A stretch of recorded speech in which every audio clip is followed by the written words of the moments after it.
Bonjour, je m'appelle Paul Aubry et j'ai 22 ans. Je suis principalement réalisateur, mais j'ai également une boîte de production, ce qui fait que j'ai forcément du coup plusieurs casquettes.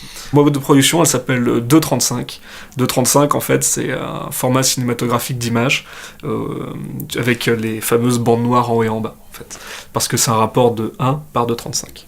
J'ai fait un cursus de 3 ans à l'ESRA dans le 15e, et je me suis spécialisé dans les métiers de l'image, et c'est que quand j'ai commencé en fait à vraiment rentrer dans la vie professionnelle, donc à la fin de ma 3e année, que je me suis vraiment tourné aussi vers la partie réalisation.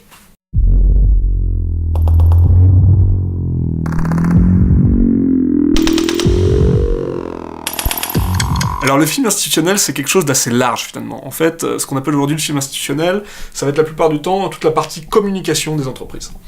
C'est-à-dire qu'aujourd'hui, une entreprise, pour communiquer, dans le monde actuel, elle est obligée, maintenant, vraiment on peut utiliser le mot obligé, de passer par des films. Donc ça peut être des films soit pour présenter l'entreprise, tout simplement, donc on va appeler un peu des films corporate. La plupart du temps, c'est un clip entre 30 secondes et 1 minute, ou avec une musique un peu sympa derrière, et où on va juste montrer un montage de différentes images qui vont permettre de présenter les valeurs de l'entreprise et ce qu'elle fait.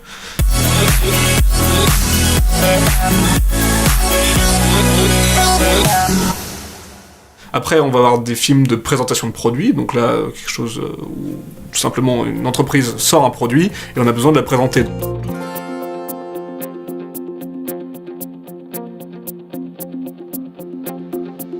Donc là, sur ce tournage, on a fait une seule journée de tournage qui s'est passée dans les locaux de mon client, où en fait, on a fait tout un tas d'étapes qui permettaient de présenter son produit.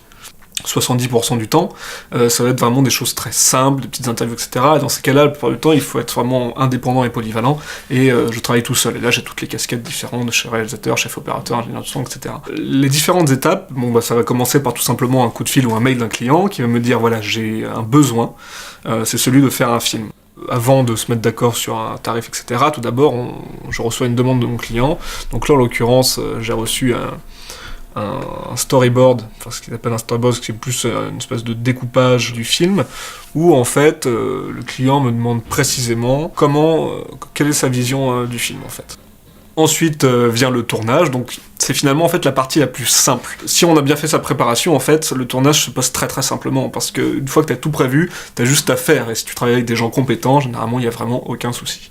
Après le tournage, il y a toute la partie donc de montage, et pendant toute cette partie-là, en fait, il va y avoir beaucoup d'allers et retours entre moi et le client. Ça va commencer la plupart du temps par ce qu'on appelle un ours, c'est-à-dire une version très grossière en fait, où on n'a pas encore fait par exemple de motion design ou de vrai mixage son, etc. afin de vraiment valider pour l'instant un concept. Donc on commence par des versions plus larges possibles, et ensuite on réduit pour arriver au produit final. Donc dans ce métier, on pourrait croire qu'on est tout le temps en tournage, mais en fait, 80% de mon temps, je le passe à mon bureau et donc chez moi, en fait. Parce que avant d'être réalisateur, je suis dans un premier temps gérant d'entreprise, en fait. Donc il y a une grosse partie administrative, et il y a également toute la partie préparation et montage qui vont se passer à mon bureau, en fait. Donc finalement, la partie tournage, c'est la plus petite partie de mon travail. Faut être organisé.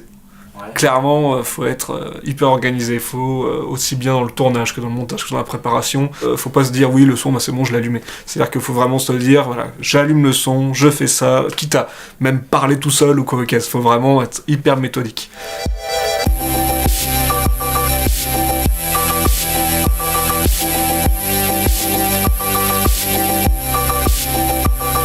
Au final, c'est un métier très humain. Malgré tout l'aspect numérique, etc., c'est un métier très très humain, on travaille avec des gens, et il faut savoir lier ces liens, et c'est ce qui permet la plupart du temps de pouvoir découvrir d'autres clients, et donc d'autres projets.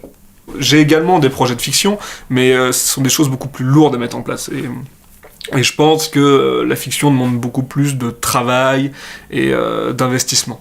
Je préfère m'investir pour l'instant sur des choses que je maîtrise plus, c'est-à-dire sur quelque chose où il y a vraiment beaucoup plus des notions d'image, de cadre, de rythme. Ce sont des choses que je vais beaucoup plus maîtriser plutôt que le cours d'une histoire, par exemple. Tout ça, ce sera peut-être pour le moyen terme plutôt.